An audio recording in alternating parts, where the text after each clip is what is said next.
Russia's economy is falling apart. Some have said that in the months following Russia's invasion of Ukraine, international sanctions imposed on Russia were insufficient because Russians continued to travel, buy, party, and generally live regular lives. Meanwhile, Vladislav Inozmetsev, director of the Moscow-based think tank Center for Research on Post-Industrial Studies, made the comments in a piece published in the Russian journal The Insider. As I wrote in early March, the Russian economy will be dead by winter, and now it feels like I was right, Inozmetsev wrote. The mobilization announced on September 21st was a landmark that truly divided Russian history into before and after, an event that began the final countdown of Putin's era, he stated, adding that this Russian-style mobilization harbors truly catastrophic risks for the national economy. Since Putin declared a partial mobilization on September 21st, Russian markets have declined. Following the order, a gunman opened fire on a draft office in the Siberian city of Irkutsk, injuring one recruiting officer gravely. In a separate incident, an unidentified guy lit himself on fire at a Ryazan bus stop. Throughout the confrontation, the man yelled that he did not want to fight in Ukraine. According to Reuters, he was dragged away in an ambulance. We know nothing about the mobilization from Kremlin officials and ordinary Russians. Authorities have stated that they want to summon 300,000 citizens, mostly with necessary military occupational specializations and combat experience, under extremely specific age criteria via military enlistment offices.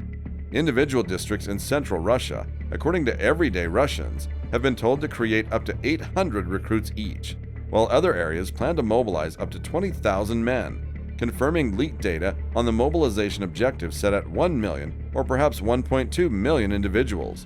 Notably, summons are being sent to people of all ages and educational levels, while military enlistment authorities, police, and the Russian Guard have launched all-out raids, gathering up men on streets, subways, and roadside traffic police stations. This Russian-style mobilization carries potentially disastrous consequences for the national economy.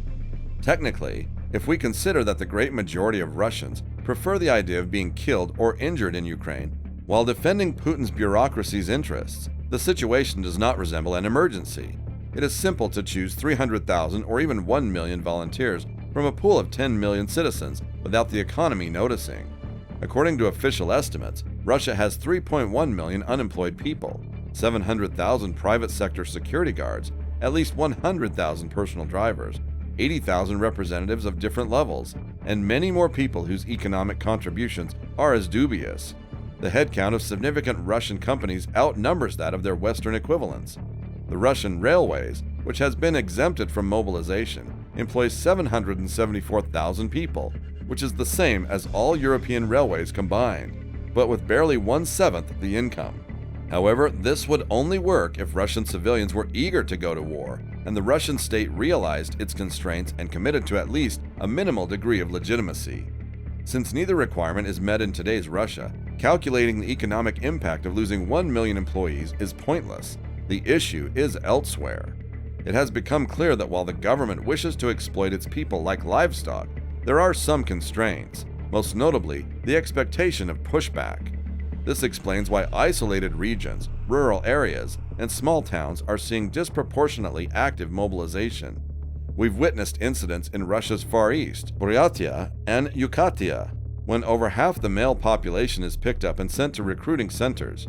As a result, the already sluggish local economy will be driven to the brink of collapse, displacing thousands of residents and burying local small and medium-sized companies. To be fair, Russia has historically been an economy of major cities and huge enterprises, with Moscow accounting for more than 20% of the GDP.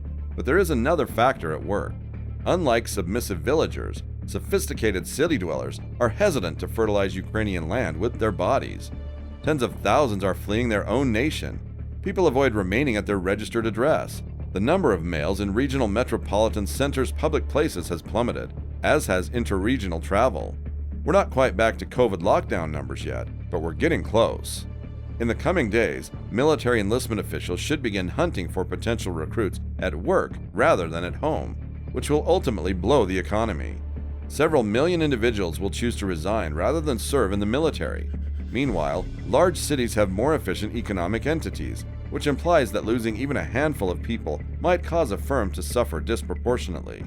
The disappearance of at least 3 or 4 million people from the legal workforce will not go unnoticed. Naturally, the widespread implementation of martial law will increase corruption throughout the whole public sector, undermining what's left of Russia's commercial ambitions.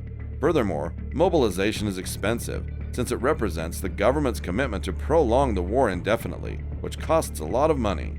It is no coincidence that, in parallel with the referendums on occupied territories and the announcement of mobilization, the powers that be have turned their attention to taxation. The Kremlin intends to raise taxes on key industries, to levy nearly 1.4 trillion rubles in energy export tariffs and duties alone next year, and social insurance charges by up to 15% starting in 2023, which appears to be the result of the merger of the pension fund and the social insurance fund. There is little doubt that every ruble of taxation charged will result in the GDP losing 2 or 4 rubles as the economy retreats into the shadows, following its disappearing employees and escaping the state's cupidity. In such a context, a drop in demand is unavoidable. By the end of the year, living standards will have fallen by 5 to 7%, simply because the mobilized will receive only virtual income, or at least for the first few months, while millions of those unwilling to serve will have withdrawn into the informal economy, lowering aggregate income. Taxes collected from businesses and people will be a liability for public well-being, since the money will be spent on military equipment that burns so well on the Ukrainian steppe and army supplies, the majority of which will be embezzled before reaching the intended beneficiary. Talking about the numbers, Russia's economy fell for the second quarter in a row as a result of the Western response to Moscow's invasion of Ukraine. According to preliminary figures issued by the government statistics office, Rosstat, Russia's GDP decreased by 4% year-on-year in the 3 months to October. The decline comes in the wake of significant limitations the United States and Europe imposed on Russia's oil and banking sectors, including a freeze on half of the central bank's $640 billion foreign exchange reserves. Approximately 1,000 Western corporations followed suit, reducing their Russian operations, while hundreds of thousands of individuals fled the country when Vladimir Putin mobilized the army's reserves in September. This is the second straight drop for the Russian economy, which sank 4.1% year-on-year in the prior quarter. However, it was better than the 7% decline anticipated by Russia's central bank for the third quarter in July. Russia's central bank governor, Elvira Nabiullina, warned Russia's lower house of parliament, the Duma, on Tuesday that the economy will contract by 3 to 3.5% this year. The central bank's assessment was consistent with the IMF's 3.4% annual shrinkage prediction last month, an increase from the 8.5% forecast in April, just weeks before Russia invaded Ukraine. Higher energy prices have contributed to an increase in Russia's budget revenue, half of which comes from oil and gas. Lower export sales as a result of Ukraine's allies breaking economic connections also helped the ruble's rise. According to Consensus Economics, a group that aggregates major analysts, the Russian economy will contract by 4.6% this year. The amount has been revised upward from a 10% drop expected in April. The drop in output signals Russia's second recession in 3 years. During the pandemic, the economy declined throughout 2020. It is also the third greatest in the last 2 decades, behind the international financial crisis in 2009 and the pandemic.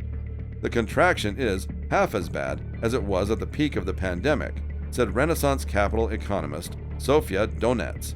At the same time, it is clear that the shape of the recovery would be very different, and there is no fast recovery in sight. According to the Statistics Department, Russia's GDP increased by 3.5% in the first quarter of 2022, which began before the invasion.